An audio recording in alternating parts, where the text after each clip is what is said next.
नमस्कार साथियों, कैसे हैं आप सभी। मैं विनय तिवारी एक बार फिर आपके अपने परिवार रेलवे अड्डा एंड एसएससी अड्डा 24/7 में हार्दिक स्वागत करता हूं। उम्मीद करता हूं और आशा करता हूं आप सभी हमारे छोटे भाई बहन बहुत अच्छे होंगे और अपनी पढ़ाई को बेहतरीन तरीके से कर रहे होंगे। तो आज मैं आप लोगों के समक्ष एक अपडेट और एक इन्फॉर्मेशन लेकर आ गया हूं।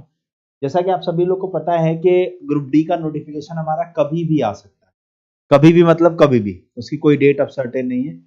कोई भी डेट आएगी और आपका एग्जामिनेशन यहाँ पर अनाउंस हो जाएगा। तो अगर हम लोग यहाँ पर बात करने की कोशिश करें तो आज मैं आप लोगों के सामने ग्रुप डी की सारी इंफॉर्मेशन यहाँ पर डिस्कस करने के लिए आ गया हूँ।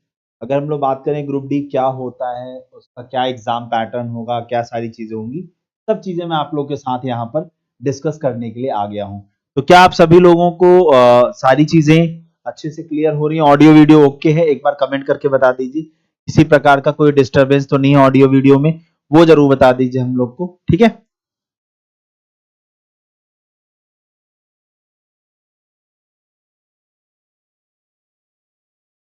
चलिए, अच्छा, अब एक एक करके हम लोग सुनते हैं। तो बेटा जो इंपॉर्टेंट डेट है आप लोग के लिए, अगर मैं बात करूं तो दिसंबर के महीने में, यानी दिसंबर 2024, यानी इसी महीने आपका किसी भी डेट को आपका नोटिफिकेशन निकाला जा सकता है।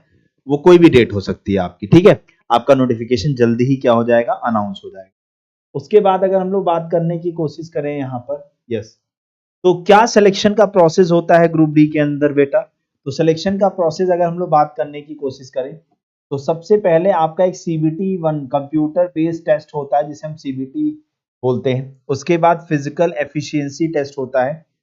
फिजिकल एफिशिएंसी मतलब आपकी एफिशिएंसी कैसी है, क्या आप ट्रैक पर काम कर सकते हो या नहीं कर सकते हो, इस तरीके की एफिशिएंसी आपकी चेक कर ली जाती है कि काम करने की एफिशिएंसी क्या है आपकी। देन उसके बाद मेडिकल एंड डॉक्यूमेंट वेरिफिकेशन। कुल मिला के अगर हम लोग देखें तो 4 स्टेप भी बोल सकते हैं इसको बोलने वाले, और 3 स्टेप भी बोल सकते हैं, ठीक है। चलिए नेक्स्ट क्वेश्चन की अगर हम बात करें, नेक्स्ट क्वेश्चन कह रहा हूँ, नेक्स्ट चीज को अगर हम लोग समझने की कोशिश करें, मैं थोड़ा सा डेटा पिछली बार का लाया हूँ। जब लास्ट ईयर ग्रुप डी की वैकेंसी आई थी तो ग्रुप डी की वैकेंसी पिछली बार जो थी 1,03,769 वैकेंसी पिछली बार निकाली गई थी, जिसका फॉर्म आपका मार्च में स्टार्ट हुआ था 2019 में। उसके बाद एग्जाम जो है आपका सीबीटी का 2022 में हुआ था। देन उसके बाद बाकी सारी चीजें हैं। तो इन डेट से ज्यादा हमारे लिए ये चीज थी जो हमें आपको बतानी थी कि पिछली बार जब वैकेंसी आई थी तो 1,03,000 नोटिफिकेशन वैकेंसी के लिए निकाला गया था, ठीक है। चलिए अगर हम लोग फॉर्म फीस की बात करते हैं बेटा, तो 500 रुपए फॉर्म फीस है जनरल ओबीसी के लिए, जिसमें से 400 रुपए आपका रिफंडेड होता है। रिफंड होता है कब होता है? जब आप सीबीटी दे लेते हो, तब जब आप कंप्यूटर बेस्ड एग्जाम दे लेते हो तब आप जो है इसको जो है फीस आपकी रिफंड होती है। एज लिमिट की जब अपन बात करते हैं बेटा, तो एज लिमिट की जब हम बात करते हैं तो एज जो है आप लोग की 18 से 33 साल, 18 से 33 साल की एज यहाँ पर मांगी जाएगी। इसके अलावा ओबीसी को 3 साल का एज रिलैक्सेशन, ओबीसी को 3 साल का एज रिलैक्सेशन और एससी एसटी को 5 साल का एज रिलैक्सेशन जैसे मिलता है वो आप लोग को एज इट इज यहाँ पर भी मिलेगा, ठीक है।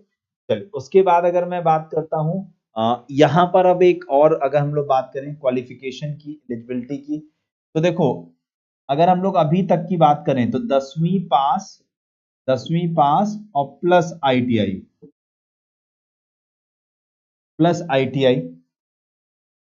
देखो अभी तक का जो नोटिफिकेशंस हैं या जो आरआरबी की तरफ से जो भी डेटा मिला है उसके अकॉर्डिंगली अगर बात करें तो 10वीं पास के साथ साथ अगर आपके पास आईटीआई है तब आप इसको अप्लाई कर पाएंगे।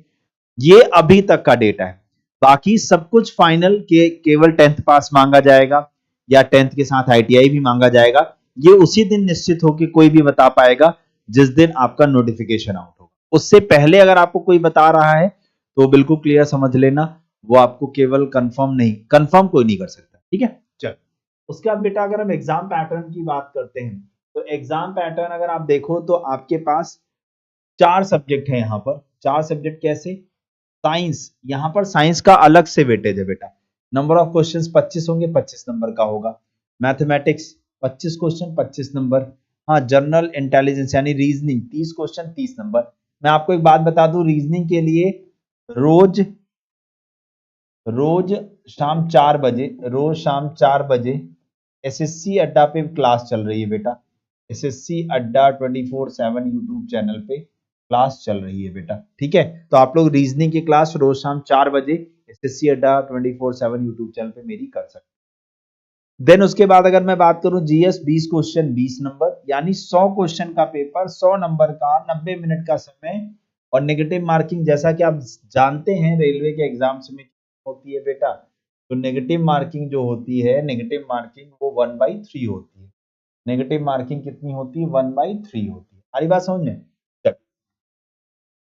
अगर मैं बात करूं कौन कौन सी पोस्ट आती है, तो हेल्पर असिस्टेंट की, पॉइंट्समैन की, ट्रैक मेंटेनर ग्रेड 4 की, असिस्टेंट पॉइंटमैन की, हॉस्पिटल असिस्टेंट की, असिस्टेंट वर्क्स की, हाँ इंजीनियरिंग की, असिस्टेंट ट्रैक मशीन की, ये कुछ पोस्ट के नेम हैं जो यहाँ पर आते हैं ग्रुप बी के अंदर। अगर मैं बात करूं बेटा, जब आप रिटन एग्जाम यानी सीबीटी पास करते हो, उसके बाद आपका एक फिजिकल टेस्ट होता है। फिजिकल टेस्ट में क्या होता है? मेल कैंडिडेट आपकी जब मैं बात करता हूं, तो आपको 35 किलो का एक वजन जो है वो उठाना होता है। 35 किलो का वेट लेकर के 100 मीटर बिना रुके आप लोग को 2 मिनट के अंदर, 2 मिनट के अंदर कितने? इन 2 minute lift and carry 35 kilograms for 100 meters without stopping in 2 minutes. A 1000 meter run in 4 minute 15 second, और 1000 मीटर की दौड़ होगी। हाँ, 1000 मीटर की दौड़ होगी जो कि 4 मिनट 15 सेकंड में पूरी कर। और फीमेल और ट्रांसजेंडर की जब मैं बात करूं, इनको 20 किलो का वजन उठा के 100 मीटर की दूरी जो है वो 2 मिनट में पूरी करनी होगी। वजन कम हो गया, समय उतना ही है। उसके बाद एक 1000 मीटर की एक रेस होगी जो कि 5 मिनट 40 सेकंड में पूरी। ठीक है, तो ये आप लोग का फिजिकल होगा कब? आफ्टर। हाँ देखो बेटा, अगर मैं आपको बताऊं, अभी एक स्पोर्ट्स कोटा में वैकेंसी निकली है, अगर मैं उसको ध्यान से देखूं तो उसमें 10th की वैकेंसी भी कुछ निकली है।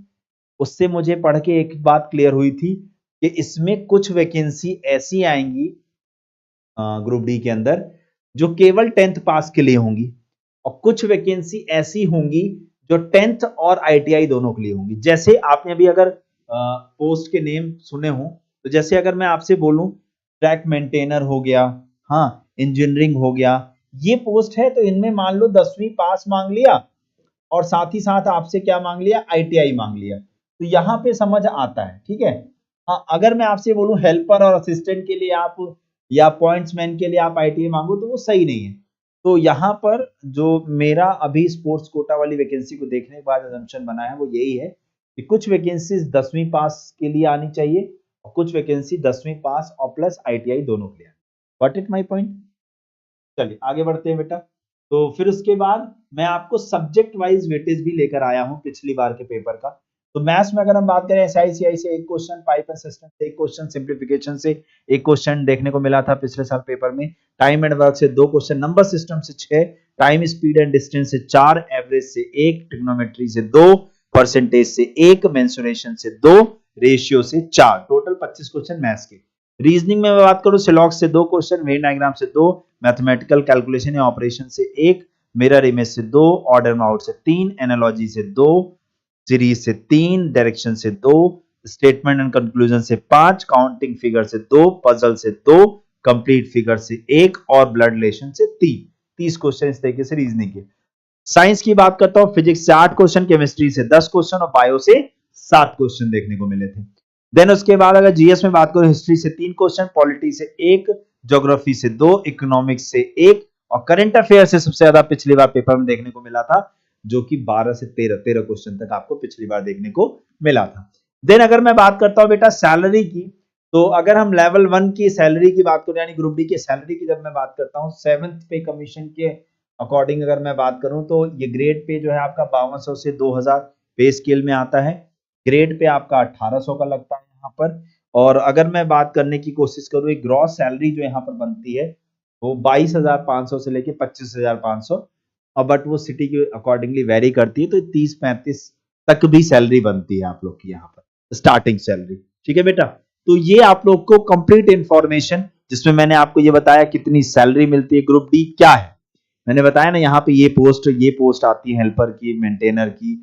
तो ये ग्रुप डी ये है आप लोग का, जिसमें आप रेलवे के अंदर रेलवे ट्रैक्स को मेंटेन करना, रेलवे के अंदर ऑफिसर्स के अंडर में काम करना, ये करना होता है आपको। क्या सैलरी मिलती है ग्रुप डी के अंदर, मैंने आपको वो बताया। क्या एग्जाम पैटर्न है ग्रुप डी का, वो एग्जाम पैटर्न के बारे में मैंने बताया। फिजिकल में क्या होता है, कितना वेट लेकर हमें दौड़ना होता है या कितना वेट लेकर चलना होता है, रनिंग कितने की होती है, मेल के लिए कितनी होती है, फीमेल के लिए कितनी होती है, फिजिकल इंफॉर्मेशन भी मैंने दे दी। फॉर्म कब आ सकता है मैंने ये बता दिया, ठीक है ना। कितनी फीस लगती है ग्रुप डी के फॉर्म भरते हो, तो वो मैंने आप लोग को बता दिया। देन उसके बाद क्या एज मांगी गई है, तो एज आपकी 18 से 33 साल मांगी गई है। तो कितनी एज होती है ये भी मैंने आपको बताया। तो मैंने ग्रुप डी क्या है आपके माइंड में, मुझे लगता है वो चीज अच्छे से क्लियर कर दी है। अगर आप लोग चाहते हो तैयारी करना बेटा, तो आप लोग ग्रुप डी का एक बैच आया है, आप इससे जुड़ सकते हो। इस बैच से जुड़ने के लिए सिंपली आपको Y461 यही मेरा डिस्काउंट कोड, कूपन कोड इस्तेमाल करना होगा, जिससे मैं आप लोग को बताऊं तो यह बैच मात्र और मात्र आप लोग को मात्र और मात्र 500 रुपए का मिल जाएगा। आप लोग जा करके इस बैच से जुड़ सकते हो और अपनी प्रिपरेशन स्टार्ट कर सकते हो यहाँ पर, ठीक है बेटा। और उम्मीद करता हूँ आप लोग को वीडियो अच्छी लगी होगी। तो आप सभी लोग वीडियो को लाइक करिएगा, ज्यादा से ज्यादा शेयर करिएगा, ऑफलाइन कमेंट करके आपकी जो भी क्वेरी हो, जो भी डाउट हो पूछ लेना, और चैनल को सब्सक्राइब जरूर कर लेना बेटा। ये फ्री ऑफ कॉस्ट है, इसमें आपके कोई पैसे नहीं लगते, लेकिन हाँ अगर आप चैनल को सब्सक्राइब करते हो तो आपको रेगुलर अपडेट्स मिलते रहते हैं। और अगर आप रीजनिंग की मेरी क्लास करना चाहते हो, तो रेलवे अड्डा पे मेरी क्लास रोज रात 10 बजे चलती है, तो आप लोग उसमें जुड़ करके अपनी सारी चीजों को अच्छा कर सकते हैं। Thank you so much.